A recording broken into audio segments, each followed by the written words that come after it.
amazing guests throughout the entertainment industry. And today, I guess on every episode, we got a great one for you. Who do we have? We have Bells, who is a powerhouse singer-songwriter from Omaha making waves in Nashville. She blends classic storytelling with a modern edge. And we're excited to have her on. Welcome to the Yes, show. welcome. Hi. So Yeah, well, tell us happy to be about here. your self-titled EP. Tell us about how that project came about and some of the songs on there. Well, I worked on writing that project for about 2 years, and I really put my heart and soul into those songs. And it was an interesting thing because I started working on that project kind of just by myself, and then throughout the creation of it, I got signed to an indie label and met a lot of different people that I now work with every single day. So it was like a huge growing experience for me, and I'm really proud of all of the songs on there. I feel like they are such like a time capsule of my life for a couple of years. And yeah, I'm just happy that it's out into the world now and that everyone's been enjoying it. I love that. So tell us a little bit about Ring on the Table, because it starts the ring on the table and ends with the ring on the table. I love that. Yes. Yeah, that song took me so long to write. It took me like over a year because I started it. I had the idea, but there's such a story with that song, and how it starts and how it ends. And it was like a personal story to me. It was inspired by someone that I know in real life. And I just really wanted to do the story justice and tell it in a way that I, was really proud of. And I would work on it for a couple of hours, and then I would get frustrated and put it away and then look at it again a couple weeks later. And when it finally was done, I was very, very proud of it. And it's probably one of my favorite songs I've ever written, just because I feel like I really spent a lot of time like crafting that song, and I'm just really happy that it's connected with people. Love that. So tell us about the viralness of Crazy as Me. Yeah, so that song was a little bit of a surprise. The EP was basically done, and so Blake and I were on the same label, and my last recording session for the project was like the next day, and my label was just like, you and Blake get in a room with Johnny, who I write a lot of my songs with, and like see if you can come up with a duet. And if you can't, it's not a big deal, but if you could, then maybe we'll record it. And so we ended up writing Crazy as Me, and it was one of those things where I was like, it's a cool song, but like we'll see if it actually connects. And it totally like blew away all of my expectations. And I'm so happy that so many people connected to that song. And just from the first time I posted it, honestly, it just really connected, which is special. And now it's like I get comments all the time that it's like, I'm gonna play this song at my wedding. This is me and my girlfriend's song now in our relationship, which is so cool and fun. And as someone who doesn't really write a lot of love songs, it's like a new experience for me having like a love song do so well. So yeah. You've got the experience of viral momentum. Do you think it's dangerous for, let's say, an artist that don't know who they are yet to go viral too soon? Yes and no, because I've always kind of had the philosophy of just put it out there. I've been very much a trial by fire person. I've very much been like, well, let's just do it and see if it works out. And if it doesn't, we'll pivot and do something else. So I think in that way, like I've learned a lot just from that mentality, because I've had, quite a few songs go viral, and I look back at a lot of my older songs that went viral, and am I proud of them? Yes. Are they exactly who I am now? Not so much, but they're still a part of my journey. And I think when people move to Nashville, it's easy to kind of get stuck in like, okay, I need to write for like 10 years and get the best songs I can ever make, and then put them on a project, and then the first thing that I'm going to put out is going to be this huge success. And like that just has not been my story's just been like, just, I think, growing with my fans and putting things out that they like and just continuing to find myself and find my sound in the process. So what did people not prepare you for with your move to Nashville? Because there's got to be some things that's happened in Nashville. You're like, whoa, nobody prepared me for this. Well, I think honestly, my first answer that comes to my head is driving here is a nightmare. I was not coming from Nebraska. I was not prepared for the interstate system of Nashville. Is absolutely nutty. So that, but I mean, as far as music wise, I think there's a couple things. I think, when you start co-writing songs every day, sometimes multiple songs a day in different sessions with different people, and some people and some people you're meeting for the first time, and you're like, this is my soul, and this is who I am. And I think, it's different than just growing up in Nebraska, like writing songs at night when I want to write versus writing all day, every day. You have to, watch your creative energy and make sure you're not burning yourself out a little bit and giving too much. And kind of, I think that was a balance for me over the last like 6 years I've been here, is going from just all quantity to like quality over quantity. And it's okay to not write one day, but then the next day write like something you're super proud of and stuff like that. But I'm so glad that I moved here when I did, and I'm very grateful to be a part of this like awesome songwriting community here. It is so much fun. You speaking of interstates there, I remember first few times visiting there, we were up there on the interstate, and you see the signs that says in 2 miles, where we're going, we have to merge. Okay, Yeah. great. I get in the right lane. I think I'm fine. And then a mile in, 2 more lanes adds. And I'm like, now I'm no longer in the right lane. I gotta move up again. It's a nightmare. It is. Coming from Nebraska, nothing could have prepared me for that. And it took me literal years to not like have a panic attack on the interstate like every day. And now I feel like I got it under wraps. But every once in a while, if I'm really stressed, I'll just like go in my Apple Maps and turn off the interstate and just take the side roads just to make myself feel better for a while. But no, it's a stressful thing here. There's a lot of people, there's a lot of constant lane changes. There's, it's an interesting time for sure.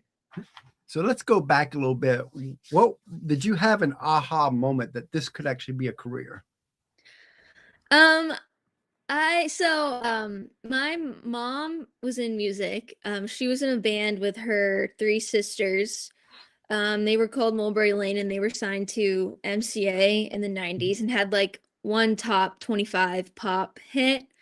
And my grandma was also in music. She was a jazz singer back in like the 50s. And so I think I almost had the opposite problem, where I was like, I'm just gonna be a singer because that's what my mom did, and that's what my aunts do, and that's what my grandma does. So I was like, that's it. That's what I'm gonna do. And then my mom would constantly be like, well, it's really hard and this industry is not for everyone. And, you might get your heart set on something and not come through and be heartbroken. And, you have to, watch that. And it's not as easy as you think. But she definitely prepared me for that in a lot of ways. But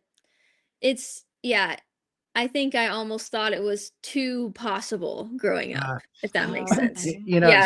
Perfect segue what you just said to my next question is, a lot of people, they see the glory in what you do, but they don't see the grind, the sacrifice, the tears, the struggles it takes to get any level within entertainment. And nobody really gets to see that. So take a few moments and just tell us about the side that people don't see. Yeah, I mean, there's a lot, and especially with social media, you only see the highlights, and there's a lot of I feel like there's a lot of almost, or at least that's for me. There's been a lot of almost big things that have happened to me, but then it for one reason or another, or legal, or team members, or just timing, and it's just, I feel like my career has had so many almost things that I can't even talk about if I wanted to. But it's it's kind of hard because you get so excited about something and you think it's going to go through, and then something out of your control takes it away. And that's definitely been one of the hardest parts, I think, of doing this. But Mhm. I think, one of the most, like, honestly, I think like perseverance is probably the thing you need the most Mhm. to really make it, especially in Nashville, is just keeping going, just keeping writing, just keeping your eye on the prize, and not getting too down when things don't go your way, and just trusting that, what is meant for you will be there for you. And now Yeah. I've been lucky enough to have made it through a lot of those disappointments, and now I have a great team, and I have some really exciting things happening that are definitely happening, not almost. But it's hard in the moment when you get really excited about something and then it doesn't come through, and then you have nothing on your calendar. You're just like, oh my gosh, what am I gonna do? But you just have to trust that something better is around the corner, Yeah, that's like with our show. We've experienced that where we've had so many almost, and there's been several really big celebrities that we were like Yeah. this close to getting on the show, and then they die. Oh, And we've had like two or three that's happened, and it was like, okay, is this like something trying to tell us something? Not, and then or other instances where we book a show with yeah. and looks like everything's good. I make the announcement, and then leading up to it, all of a sudden they're like, well, something happened, whatever, and they kind of cancel right now. We will reach back to get them back on the show. And of course, I already know that's not happening. Yeah. Yeah. And that's why, like, when I get people that I really want, I try to book them as early as possible, because I know that the longer they're out, the more likely it's going to cancel. Yeah. No, I mean, it's hard because so many things, especially in this industry, are so out of your control. So it's just, yeah, it's just kind of, it's tough though in those moments, and it's hard with all the disappointment, but I think it's worth it in the end, as we Exactly. hope. Yeah. So, a lot of people, they see you, but they don't see the team around you. But in our opinion, teams never get any love. On our show, they get some love.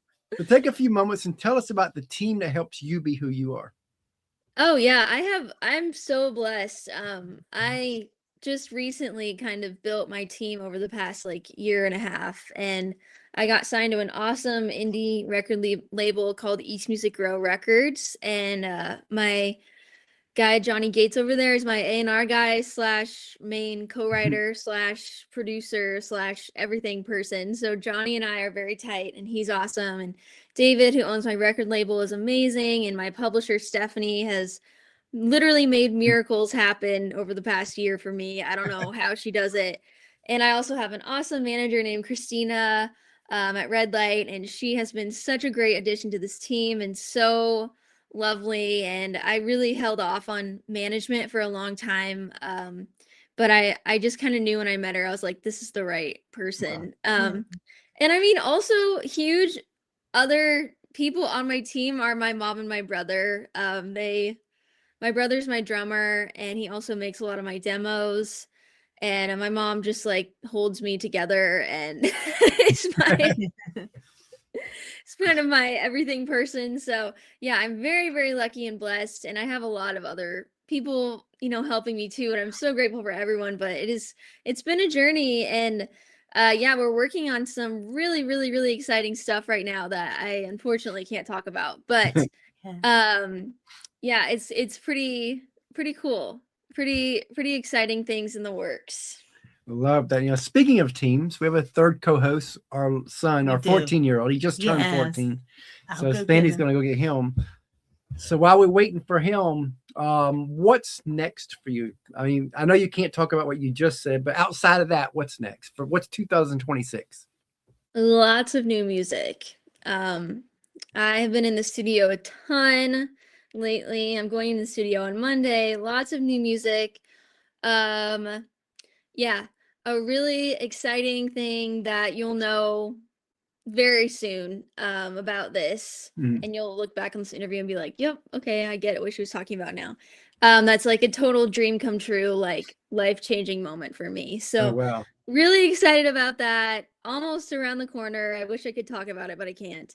And yeah, and then just lots of new shows. I have quite a few shows up on my website already. I'm excited to get back on the road. And yeah, I think it's going to be a really, really, really fun year. I'm really excited. So what do you want your audience to know about your songs? What do you want them come away feeling?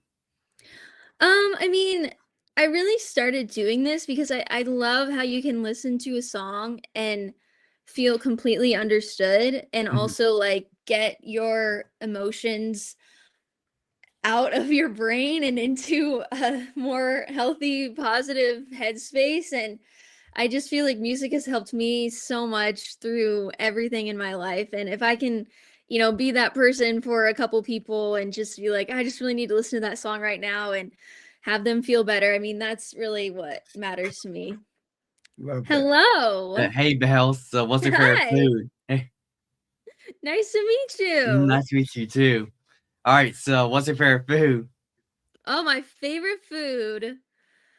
I am an Italian girl. I love me some good pasta. I think that's my favorite food is some pasta. My favorite food is pizza. Nice. The Mhm. same family. That's awesome. Yeah. And he likes it any great. which way. Mm-hmm.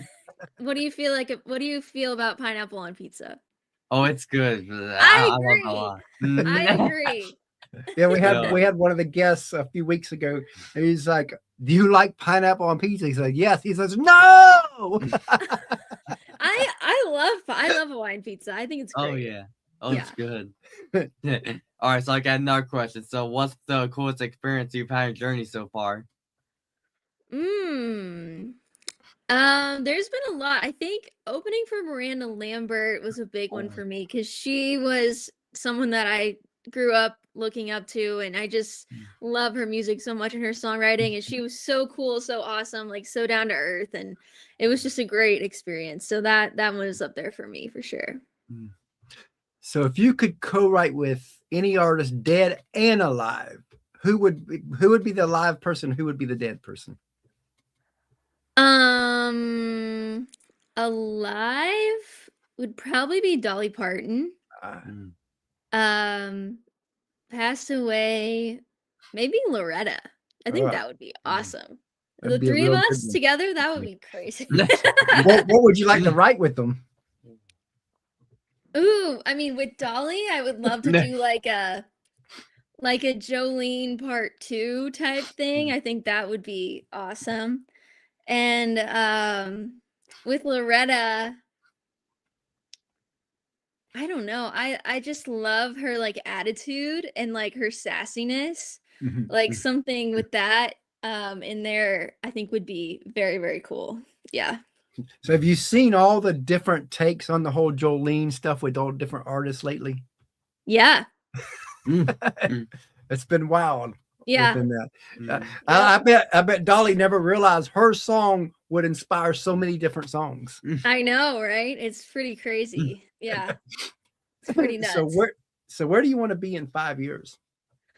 I mean, I honestly, number one, I just want to be happy, wherever I am in life. I really love touring. That is like my favorite thing to do. So I hope that I'm still going out and playing shows and and just making music that I love. And obviously, I want all the CMAs, Grammys, ACMs, number ones, all of that. But I mean, I just, want to keep making the music that I love, and hopefully that leads me to a lot of fun things. But And we'll I think see. you're on your way there. Like back in 2014, now we didn't have this show because they didn't have all the technology back then. But in 2015, we actually interviewed Kelsey Ballerini. Wow. Before, I think she had her first single was, I think, number 28 on the charts that week when we interviewed her. Wow. Well, that's amazing. That you guys are good luck. So hopefully it happens to you too, right? I hope so. So let's look way down the road. Let's say that you are a success on a grand scale, whatever that looks like for you. You've made it. What do you hope you never forget along that journey?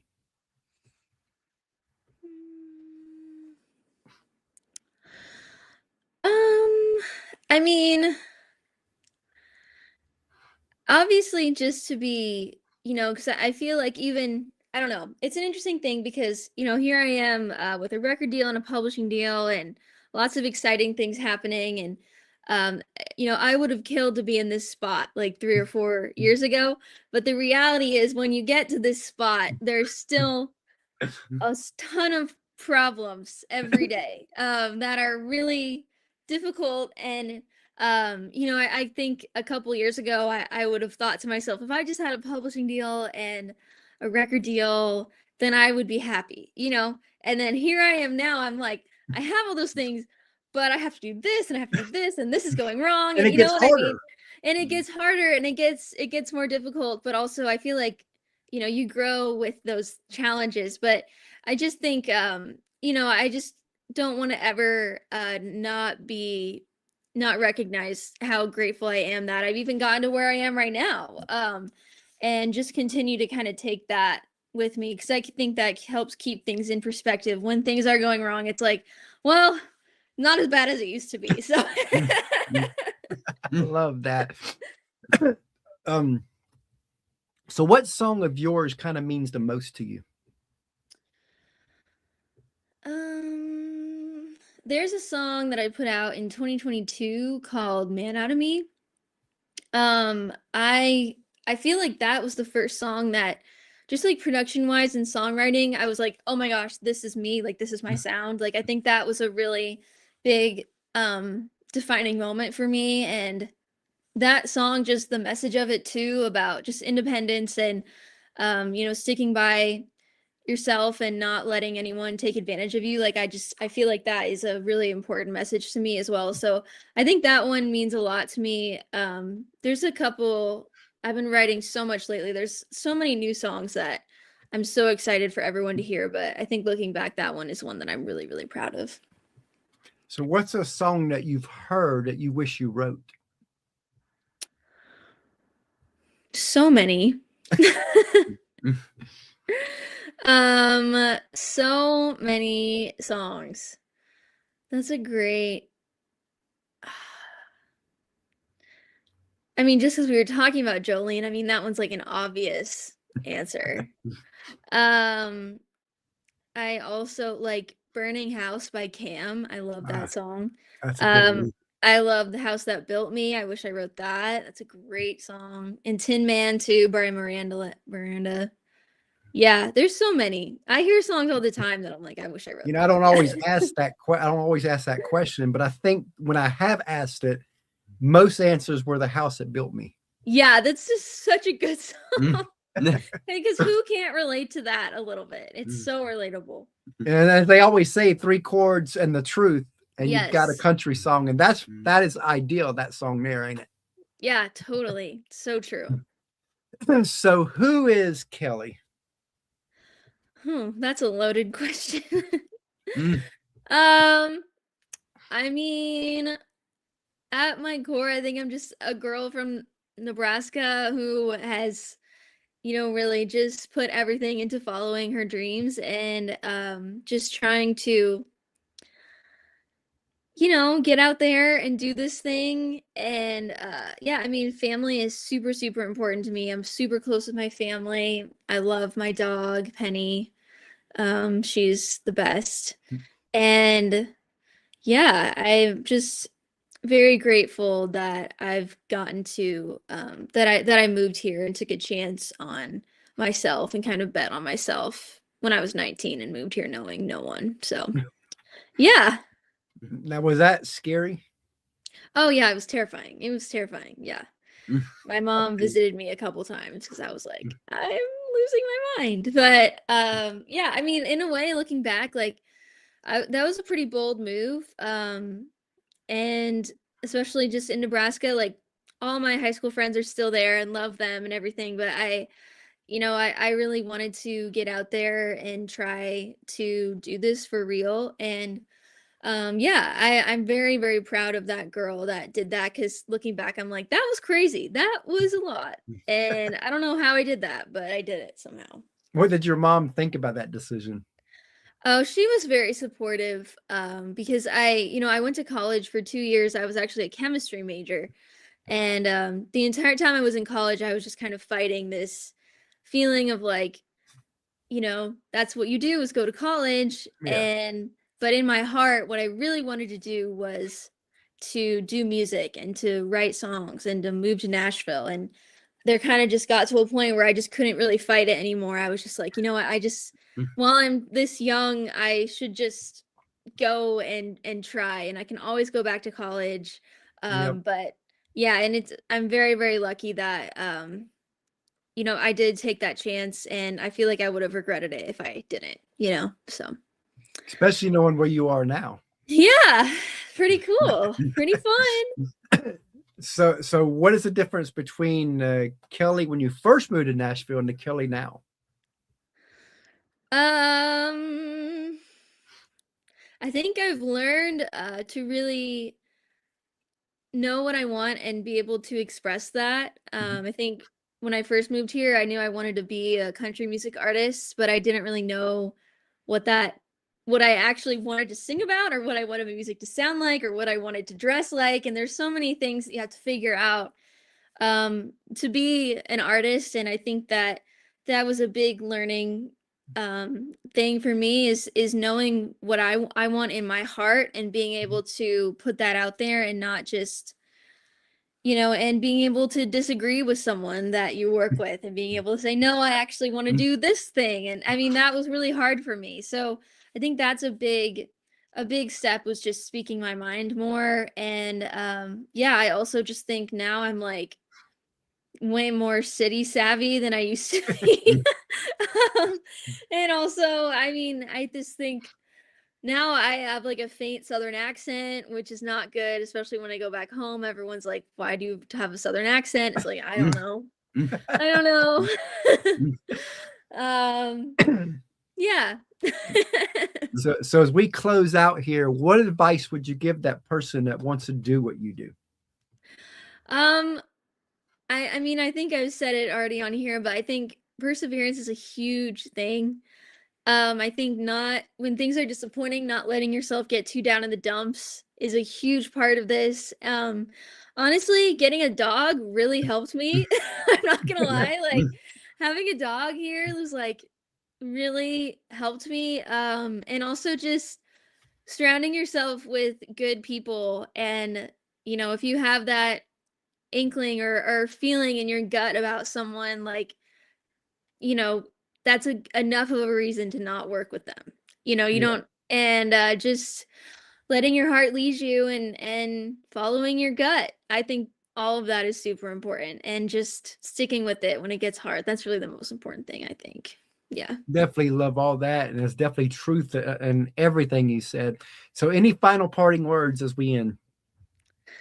I mean, thank you guys for having me. This was super fun. Nice to meet you all. Yep. We loved having you on the show, and we look forward to seeing where your career goes. And we Yes. definitely would love to have you back down the road.